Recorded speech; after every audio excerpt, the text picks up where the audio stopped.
Hello students, how are you? I hope you are fit and fine. Video को अंत तक देखिएगा। अगर आपको पसंद आता है तो subscribe my channel and press the bell icon.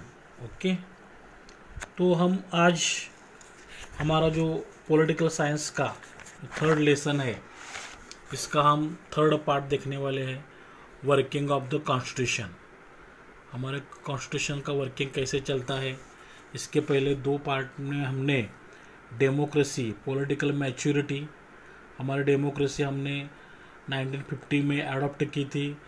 वहाँ से लेके आज तक 2020 तक उसको 70 ईयर्स कंप्लीट हो गए, तो हमें बहुत सारे मैच्योर हो गए।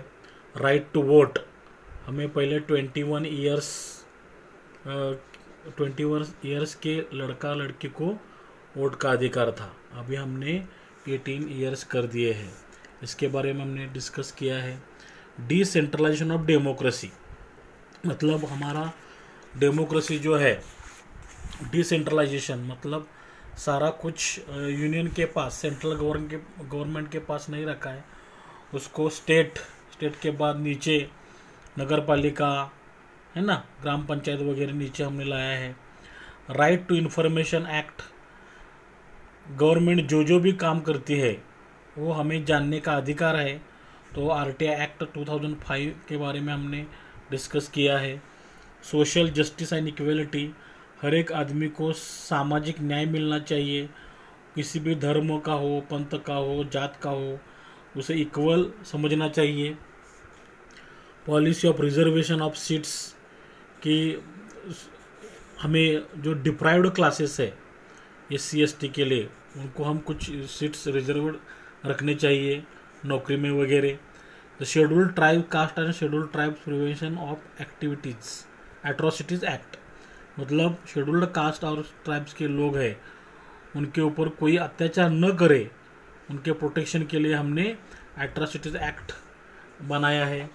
प्रोविज़न फॉर माइनॉरिटीज़, जो माइनॉरिटीज़ है हमारे देश में, तो हिंदू लोग मेजॉरिटी में है, तो माइनॉरिटीज़ में जो है मुस्लिम है, बौद्ध, सिख, जैन, ईसाई वगैरह, तो उनके लिए हमने बहुत सारे प्रोविज़न किए, हमने देखा है। Laws relating to women and provisions for representation, स्त्रियों के बारे में हमने लॉ बनाए हैं। डाउरी प्रोहिबिशन हो एक्ट हो, सेक्सुअल हैरेसमेंट अगेंस्ट एक्ट हो, डोमेस्टिक वायलेंस हो, और 33% हमने उनको रिजर्वेशन भी दिया है, seats reserve 33% seats, okay, in local self governing. यहाँ तक हम आए थे। बाद में हमने इसका चार्ट भी देखा था, है ना, पाई चार्ट और बार चार्ट। तो लेट्स मूव, लास्ट पार्ट में हम आज ये लेसन ख़त्म करेंगे। रोल ऑफ जुडिशियरी, जुडिशियरी मतलब न्यायपालिका, लॉ का रोल क्या होता है। ओके, जुडिशियरी क्या है। Judiciary in India has played an important role in strengthening democracy. Judiciary ने, हमारे लॉ ने, हमारे जो न्यायपालिका है उसने हमारे डेमोक्रेसी को स्ट्रेंथन करने के लिए बहुत ही इम्पोर्टेंट रोल प्ले किया है, and helping to make towards achieving, और हमें अचीव करने के लिए the objectives of social justice, सामाजिक न्याय मिलना चाहिए, इसका जो ऑब्जेक्टिव है, इक्वेलिटी होनी चाहिए, इसका जो ऑब्जेक्टिव है, उसे अचीव करने के लिए जुडिशरी ने बहुत सारी हमें हेल्प की है। तो जुडिशरी क्या है। तो जुडिशरी जो है, the legislator makes the laws. Okay, हमारे यहाँ लॉ कौन बनाता है। लेजिस्लेचर, जो लोकसभा होता है, राज्यसभा होती है ना, कोई भी बिल पहले लोकसभा में आता है, कोई नया अगर लॉ हमको बनाना है तो लोकसभा में आता है। लोकसभा में जो खासदार होते हैं वो उस पर डिस्कशन करते हैं, 545 जो खासदार होते हैं वो डिस्कशन करते हैं। अगर वो मेजॉरिटी से बिल पास होता है तो राज्यसभा में जाता है। राज्यसभा में 250 खासदार है ना, तो वहाँ पे डिस्कशन होता है, और डिस्कशन होने के बाद लोकसभा और राज्यसभा में जितने वोट उस बिल को मिले हैं उसके अनुसार उसको बाद में प्राइम मिनिस्टर की साइन होने के बाद वो लॉ होता है ना। तो जो लॉ हम बनाते हैं, समझो ये राज्यसभा और लोकसभा में लॉ बनने के बाद ये लॉ बनाते हैं, लेजिस्लेचर मेक्स लॉ। एग्जीक्यूटिव कौन करता है? Executive implements. एग्जीक्यूटिव मतलब जो मंत्री लोग होते हैं हमारे, वो इसको इम्प्लीमेंट करते हैं फिर लॉ को, है ना। The laws and the judiciary, यानी जुडिशरी जो होती है वो क्या करती है? वो जस्टिस देती है, न्याय देने का काम है जुडिशरी करती है। Okay. India is union of states, मतलब हमारा इंडिया जो है यूनियन ऑफ स्टेट्स है। The centre and the constituent states, हमारा जो सेंट्रल गवर्नमेंट है और जो राज्य कॉन्स्टिट्यूएंट स्टेट जो है स्टेट्स हैव सेपरेट लेजिस्लेचर, उनका अलग अलग लेजिस्लेचर होता है, एंड एग्जीक्यूटिव भी अलग अलग होता है। But there is on judicial system, लेकिन जुडिशियल सिस्टम वन ही है। सबसे ऊपर होता है सुप्रीम कोर्ट होता है। Supreme court is the apex court in India, apex court सर्वोच्च। बाद में इसके नीचे हाई कोर्ट होता है और इसके नीचे डिस्ट्रिक्ट कोर्ट होता है, उसको ट्रायल कोर्ट भी कहते हैं। ओके। तो ये जुडिशरी है। तो ये जुडिशरी ने हमारे यहाँ बहुत सारे social justice and equality strengthen करने की ऑब्जेक्टिव्स अचीव करने के लिए हेल्प की है।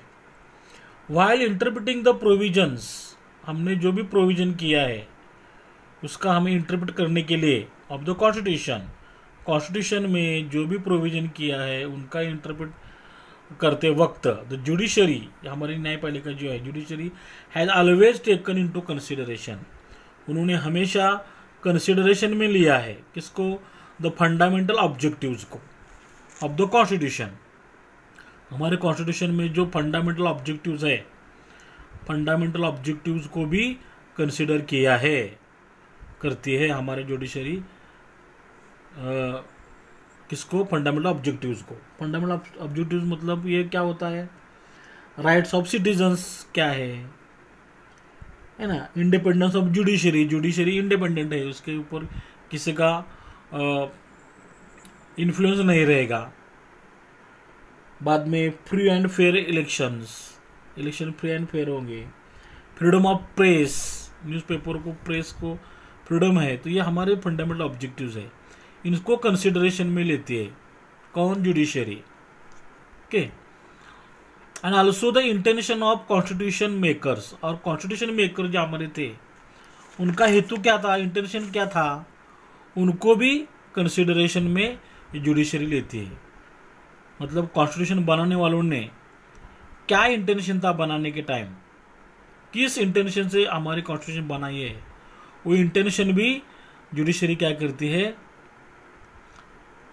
जुडिशरी क्या करती है? कंसिडर करती है। मतलब कॉन्स्टिट्यूशन मेकर्स मतलब बनाने वाले। तो हमको मालूम है कि बहुत सारे लोग इनमें इन्वॉल्व थे।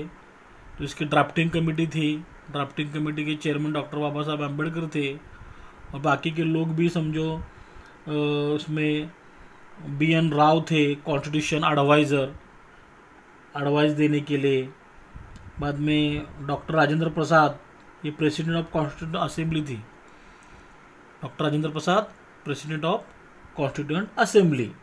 जवाहरलाल नेहरू थे, वल्लभ भाई पटेल थे, JB कृपलानी, गोपीनाथ बोरडोलोई, GV मावलनकर वगैरह, ये सारे जो इसमें Pattabhi Sitaramayya.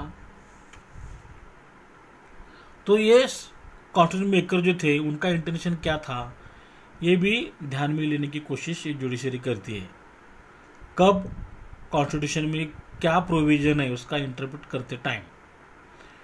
We will try to understand the contribution of the judiciary, हम क्या करेंगे?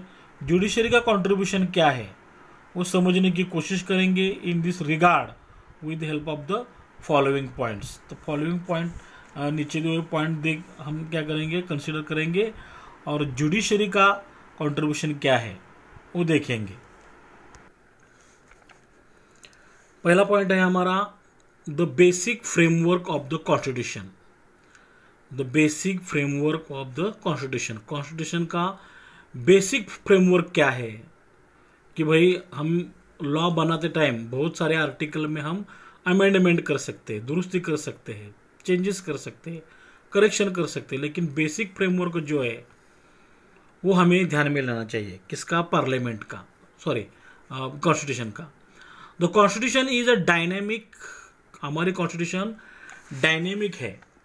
डायनेमिक मतलब flowing. It is a living document. ये लिविंग डॉक्यूमेंट कहा है इसको। लिविंग डॉक्यूमेंट क्यों कहा है?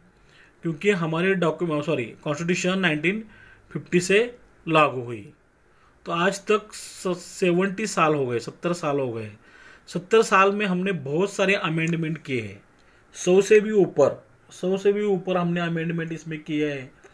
तो इसका मतलब बहुत सारे 1950 में जो कॉन्स्टिट्यूशन थी उसमें अभी बहुत सारे चेंजेस हुए हैं, तो इसलिए उसको लिविंग डॉक्यूमेंट कहते हैं।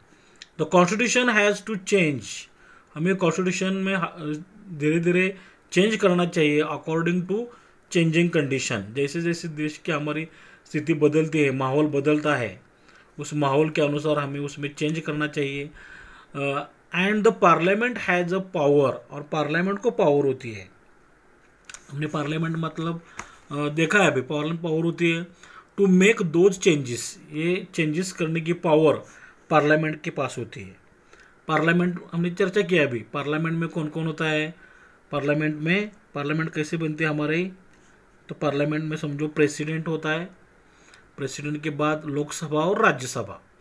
लोकसभा में जो होते हैं वो जो खासदार मेंबर ऑफ पार्लियामेंट्स, उसे लोग चुन के देते हैं, डायरेक्ट चुन के देते हैं उनको 545, ओके। और राज्यसभा में 250 होते हैं। राज्यसभा जो होते हैं वो इनडायरेक्ट चुने गए होते हैं, मतलब जो स्टेट में जो मेंबर ऑफ पार्लियामेंट होते, सॉरी एमएलए होते हैं, मेंबर ऑफ लेजिस्लेटिव असेंबलीज, वो चुन के देते हैं खासदार लोगों को। तो राज्यसभा लोकसभा के खासदार और प्रेसिडेंट करके पार्लियामेंट होते हैं। Has the power to make those changes, मैंने अभी बताया, वो लोग लॉज बना सकते हैं। The judiciary has accepted this power, ये जुडिशरी ने क्या किया, हमारी न्यायपालिका ने ये पावर जो है पार्लियामेंट की वो एक्सेप्ट की है of the parliament to make changes, कि वो चेंज कर सकते हैं in the constitution. But at the same time, लेकिन उसी वक्त स्पेसिफाइड द लिमिटेशंस, कि उन्होंने लिमिटेशन भी बताया ऑन दिस पावर, कि पार्लियामेंट की पावर है चेंज कर सकते हैं, लेकिन उनके लिमिटेशन भी है। The judiciary has taken the stand, judiciary ने स्टैंड किया है, स्टैंड लिया है, एक अपना रोल लिया है, दैट पार्लियामेंट जो है while amending the constitution, constitution में जब अमेंडमेंट होता है, थोड़ा सा चेंज होता है, तो चेंज करने के वक्त, आर्टिकल में कुछ चेंज करने के वक्त cannot alter the basic structure of the constitution, मतलब आर्टिकल में बहुत सारे चेंजेस हो सकते हैं, लेकिन उसका जो बेसिक स्ट्रक्चर है उसको चेंज नहीं कर सकते, उसको अल्टर नहीं कर सकते। तो बेसिक स्ट्रक्चर क्या है कॉन्स्टिट्यूशन का, तो हमें एक बॉक्स दिया है पे, please understand the basic structure of the constitution generally includes following provisions. तो हमें बेसिक स्ट्रक्चर चेंज नहीं करना चाहिए। तो ऐसी कौन सी बात ये बेसिक स्ट्रक्चर में है जो जिसमें वो प्रोविजन है कि हम चेंज नहीं कर सकते। तो यह है कि हमारे Republican and democratic form of government, okay. मतलब हमारा जो गवर्नमेंट है, इंडिया का गवर्नमेंट जो है रिपब्लिकन है, प्रजासत्ताक है, गणतंत्र है। 1950 में हमने कॉन्स्टिट्यूशन अप्लाई करना चालू किया, तो मतलब हमारा देश जनता के हाथ में गया, जनता चलाते इसको, प्रजासत्ता कहते हैं, गणतंत्र कहते हैं।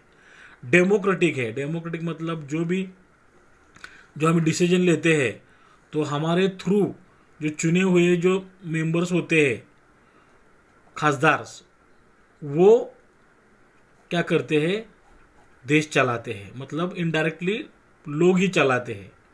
तो इसका हमें चेंज नहीं करना चाहिए, मतलब आगे जाके कई ऑटोक्रेसी आई, किंगशिप वगैरह ऐसा कुछ नहीं होना चाहिए, तो इसको हम चेंज नहीं करेंगे। Federal structure of the constitution, federal structure मतलब हमारा देश जो है तो सबसे ऊपर है, समझो जो गवर्नमेंट चला है यूनियन गवर्नमेंट है, यूनियन गवर्नमेंट है, उसका जो लीडर मेन है वो प्राइम मिनिस्टर है हमारे। बाद में हर एक स्टेट में स्टेट गवर्नमेंट है ना, तो स्टेट चलाने के लिए, और स्टेट के नीचे समझो डिस्ट्रिक्ट लेवल में नगर पालिका है, म्यूनिसिपालिटी है, नगर पंचायत है।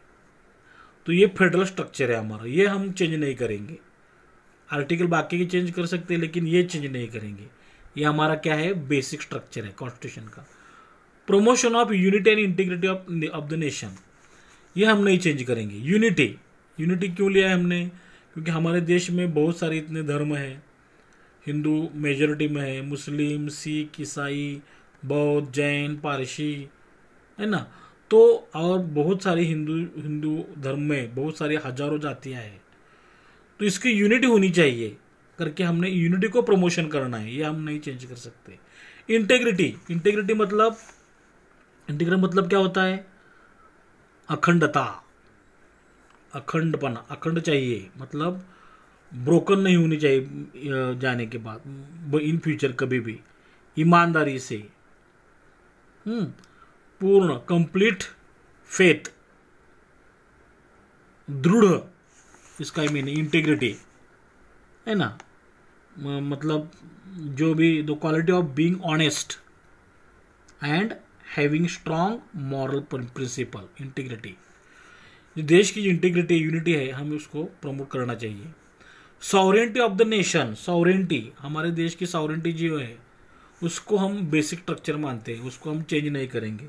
सॉवरेंटी मतलब क्या होता है, और सॉवरिन नेशन मतलब हमारा देश सॉवरिन है, तो क्या है, हैज़ द फ्रीडम, हमारे देश को फ्रीडम है to take the right decision for the welfare of the people living in the nation, country. हमारे देश में जितने लोग रहते हैं वो लोगों के भलाई के लिए जो भी निर्णय लेना है तो हम ही लेते हैं, उसके ऊपर किसी बाहर का फोर्स, एक्सटर्नल कंट्रोल नहीं रहेगा। एक्सटर्नल कंट्रोल मतलब हमारे ऊपर समझो ब्रिटिशों का रूल था तो हमारे देश के बारे में वही डिसीजन लेते थे, लेकिन उसके 1947 में वो जाने के बाद सारा जो निर्णय, जो डिसीजन होता है वो हमारा देश ही लेता है। तो इसका मतलब यह हमारा देश अभी सॉवरिन बन गया है। ओके, तो इसको हम चेंज नहीं कर सकते। सेक्युलरिज्म, सेक्युलरिज्म म्हणजे धर्मनिरपेक्षता। धर्मनिरपेक्षता मतलब हमारे, मैंने अभी बताया बहुत सारे इतने धर्म हैं हमारे देश में, सर्वधर्म समभाव ऐसा होना चाहिए।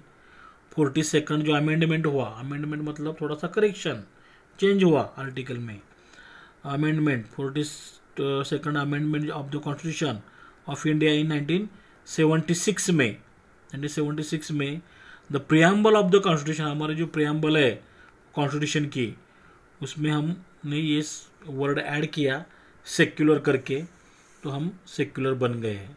तो सेक्युलरिज्म पे हमारे विवेकानंद का, रामकृष्ण परमहंस का और समझो महात्मा गांधी जी का विश्वास था। तो ये वर्ड हमें secularism and supremacy of the constitution, और इसके सबके ऊपर हमारे कॉन्स्टिट्यूशन सुप्रीम है।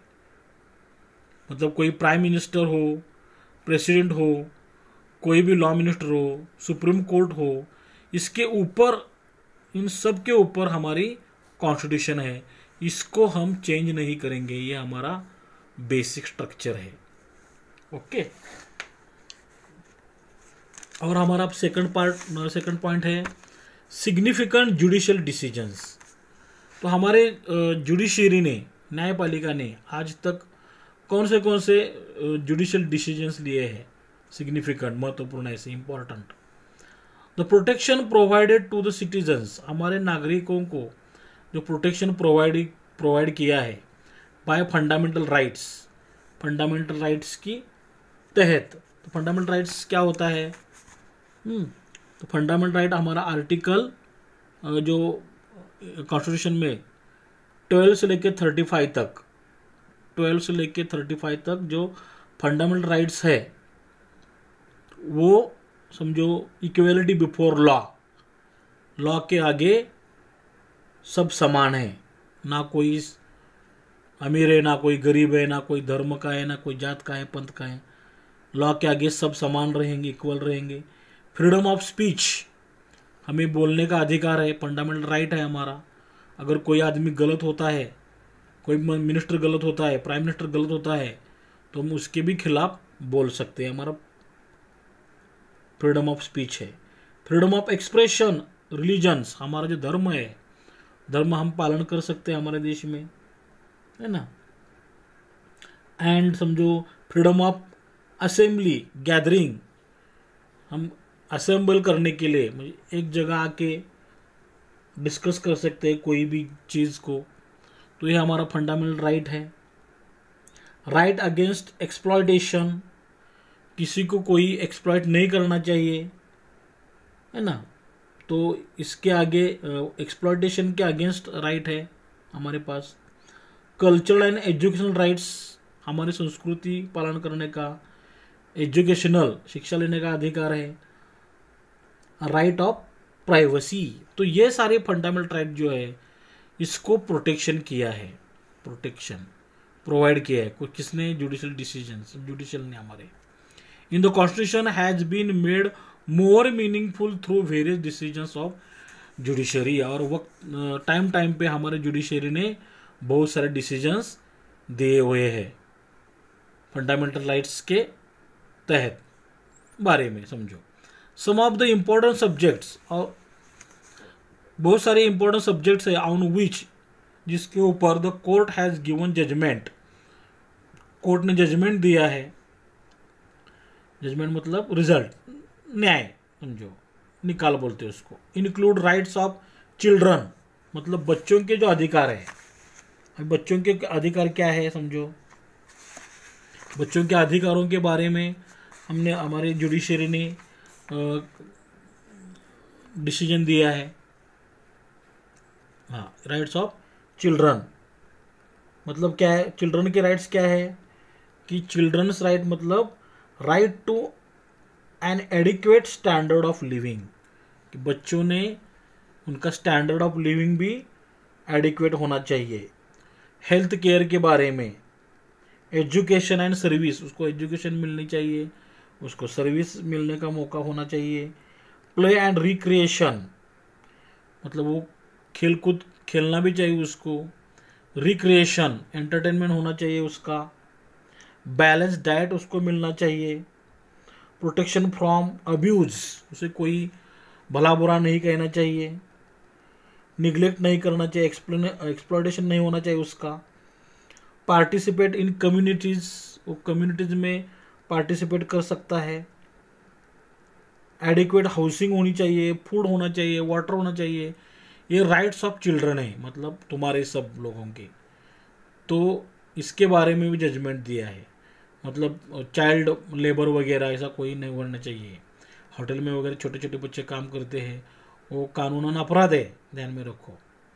Protection of human rights, human right मतलब ह्यूमन, हम देखते हैं कि आदमी जो है, मैन इज अ एनिमल, तो बाय बर्थ एनिमल, बाकी के सब जो एनिमल हम बोलते हैं जंगली जानवर वगैरह, तो वो तो फ्री होते हैं।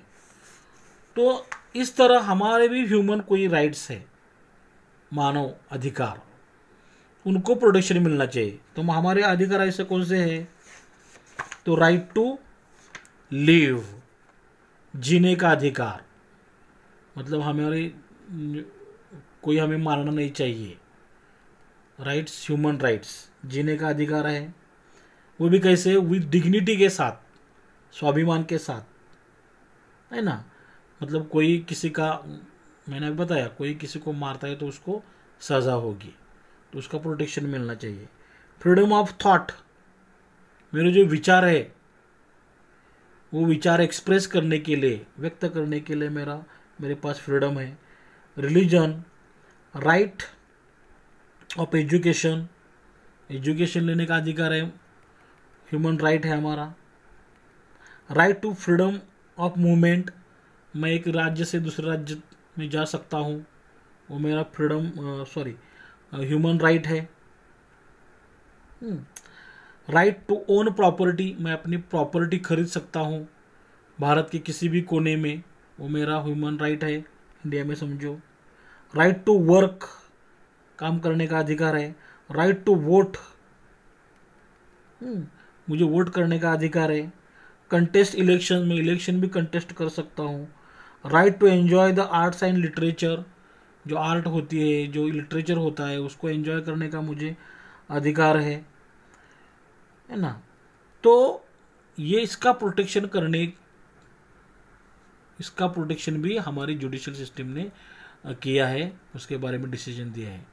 Protection of the honour and dignity of women, महिला जो समाज में होती है उनको बहुत सारे, वो भी पीड़ित होती है, उनको सम्मान नहीं मिलता है अच्छी तरह से, तो उनका भी सम्मान रखना चाहिए। वो भी डिग्निटी से जीनी चाहिए, स्वाभिमान से जीनी चाहिए, उनका रक्षण करना है हमें। उनके बारे में जुडिशियली डिसीजन बहुत सारे दिए हुए हैं। इंडिविजुअल फ्रीडम, इंडिविजुअल मतलब हर एक आदमी, हर एक इंडिविजुअल, एवरी पर्सन, उसको फ्री होना चाहिए, है ना। बाद में ट्राइबल एम्पावरमेंट, हमारे देश में tribal, scheduled caste, scheduled tribes हमने सुना है। बहुत सारे हमारे देश में ट्राइब्स है, तो इनको भी एम्पावरमेंट होना चाहिए, उनको हम एनकरेज करना चाहिए। तो बहुत सारे हमारे देश में ट्राइब्स है, लाइक समझो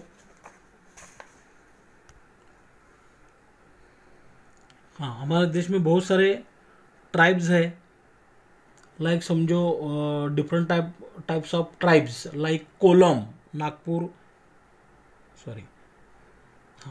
नागपुर में कोलम है। और समझो जो उड़ीसा में गोंड है, महाराष्ट्र में समझो कोली है, कोली, भिल्ल, रामोशी, है ना। बिहार में संथाल, मुंडा, ये बहुत सारी हजारों ट्राइब्स है हमारे देश में। तो इनका एम्पावरमेंट हमें करना है। इनको बहुत सारे प्रॉब्लम्स को फेस करना होता है। हमारे देश स्वतंत्र होने के पहले, pre independence period, the British government deprived tribal people of their livelihood on first resources, मतलब जंगल में जो भी रिसोर्स उनको मिलता था तो उनके ऊपर उन्होंने क्या किया था, बैन किया था। ओके, तो ये ट्राइबल लोगों का कहना है कि भाई हमारा जो डिमांड है, main demand, to accept their right over forest के ऊपर हमें हमारा राइट होना चाहिए कि हम फॉरेस्ट जो भी लकड़ी वगैरह जो होते हैं, रिसोर्स होते हैं, वो हम कलेक्ट कर सके। ओके, तो इनको एम्पावरमेंट करना है। अदरवाइज क्या होगा, अदरवाइज हमने डायलॉग तो सुना है, शीशे के घरों में रहने वाले दूसरों के घरों पे पत्थर नहीं फेंका करते, है ना। तो हमें अच्छे घर में रहेंगे और उनको कुछ भी समझो नहीं मिलेगा, तो हो सकता है हम जो सुनते हैं नक्सलाइट्स वगैरह लोग, तो इनके ऊपर अभी तक वो फैसिलिटीज नहीं पहुंची है करके वो हो सकता है ये मार्ग पे चल निकले। तो हमें एम्पावरमेंट करना चाहिए, ना कि इन फ्यूचर वो जाके आप समझो कोई शस्त्र उठाए। These efforts have made the political process in India more mature, और ये जो एफर्ट हम करते हैं तो इसके वजह से हमारी जो पॉलिटिकल प्रोसेस है इंडिया में, पॉलिटिकल प्रोसेस में समझो हमने चर्चा की है, पॉलिटिकल प्रोसेस में क्या आता है इंडिया के, Lok Sabha, Rajya Sabha, union government, state government, है ना, पीएम, प्रेसिडेंट, एमपीज, एमएलसीज, खासदार हम बोलते हैं उसको, आमदार, कारपोरेटर, जुडिशियल सिस्टम, है ना, या सुप्रीम कोर्ट, हाई कोर्ट वगैरह, लॉज, इलेक्शंस, ये सारे टर्म जो है, ये टर्म इंडिया में मोर मैच्योर होने के लिए हम एफर्ट्स कर रहे हैं। Okay, this is important to understand, ये भी हमें समझना चाहिए डेमोक्रेसी को क्या रिक्वायर होता है? गुड गवर्नेंस, क्या अच्छा सुशासन, अच्छा शासन, और best governing practices, best governing शासन व्यवहार होना चाहिए, गुड गवर्नेंस होना चाहिए। मतलब क्या, गुड गवर्नेंस क्या होता है? Following are the features of good governance. नीचे जो कुछ फीचर्स दिए उसको हम गुड गवर्नेंस कहेंगे। What should be done to bring good governance in democracy? Democracy में अच्छा सुशासन लाने के लिए हम क्या कर सकते हैं, क्या करना चाहिए हमें? तो समझो ये जो कुछ कैरेक्टरिस्टिक्स है, अकाउंटेबल रिस्पॉन्सिबल गवर्नमेंट। तो हमारा जो गवर्नमेंट है वो कैसा होना चाहिए? अकाउंटेबल होना चाहिए, रिस्पॉन्सिबल होना चाहिए। अकाउंटेबल जवाबदार, रिस्पॉन्सिबल जवाबदेही। गवर्नमेंट मतलब अगर कोई भी सिटीजन गवर्नमेंट को कुछ क्वेश्चन करे गवर्नमेंट को, तो उसको अच्छी तरह से वो अपनी जवाबदारी निभानी चाहिए, है ना। एक बार चुन के गए, गवर्नमेंट बनाई, तो कुछ भी ऐसा नहीं होना चाहिए। Effective and efficient government. तो जो भी गवर्नमेंट हमारा बनेगा तो इफेक्टिव होना चाहिए, प्रभावी होना चाहिए, एफिशिएंट होना चाहिए, कार्यक्षम होना चाहिए। रेस्पॉन्सिव गवर्नमेंट, कोई भी पूछे हमारे गवर्नमेंट को, क्योंकि अभी तो हम लोग, हमारे जो डेमोक्रेसी है, by the people for the people, है ना, ऑफ द पीपल, तो लोगों ने बनाई हुई गवर्नमेंट है। तो गवर्नमेंट को जब भी कोई सिटीजन कुछ पूछता है तो उसको रिस्पॉन्स देना चाहिए।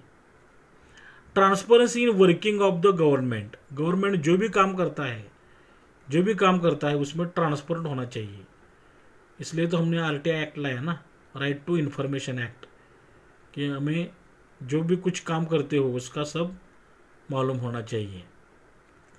जस्ट मतलब न्याय, इसमें जस्टिस के बदले लेना है इसको। जस्ट मतलब न्यायी होना चाहिए, गवर्नमेंट को न्यायी होना चाहिए। एंड ऑल इंक्लूसिव डेवलपमेंट, और ऑल इंक्लूसिव मतलब ऑल इंक्लूसिव, सर्व समावेशक, मतलब कोई भी समाज का, देश का, राज्य का कोई भी घटक वो डेवलपमेंट से दूर नहीं होना चाहिए। सबका साथ, हमने सुनते हैं ना, लोगों ने सुना था, सबका विकास होना चाहिए उसमें। ओके।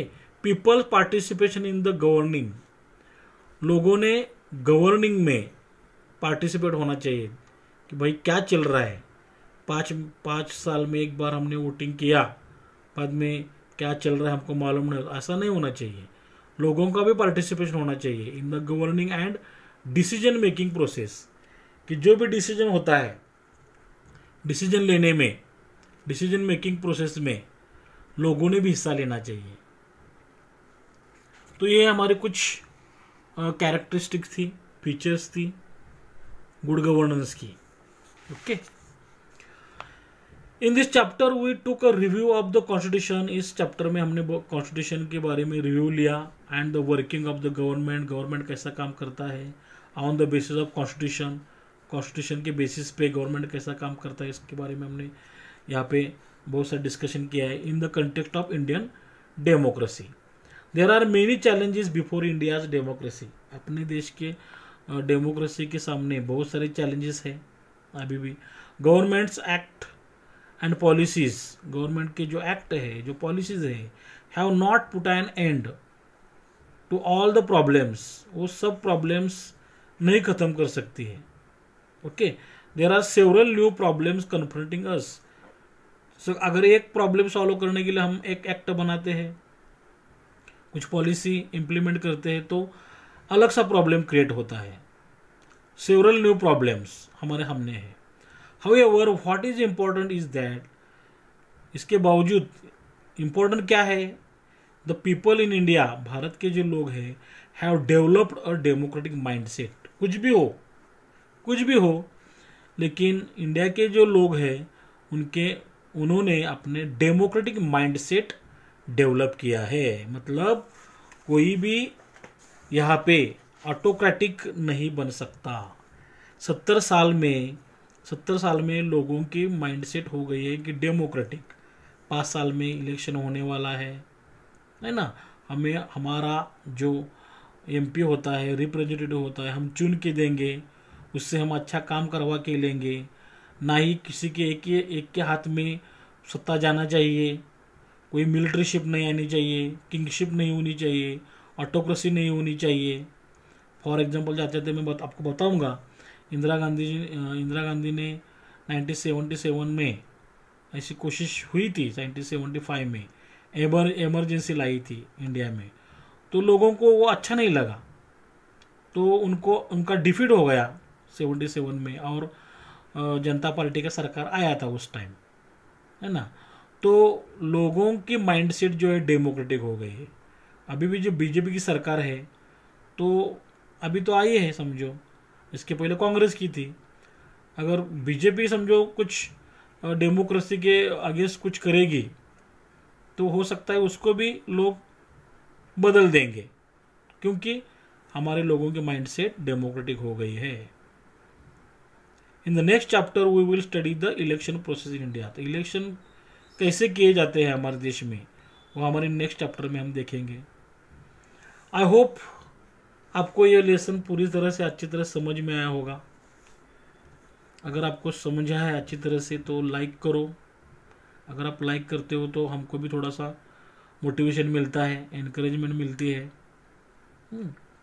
शेयर करो, किसी को आपको लगता है कि इससे किसी का फ़ायदा हो सकता है, तो आपको फ्रेंड को, रिलेटिव्स को शेयर करो। If you have any doubts, अगर कोई मन में डाउट्स है, कोई क्वेश्चन है, कोई सजेशन है, तो मुझे कमेंट बॉक्स में बताओ।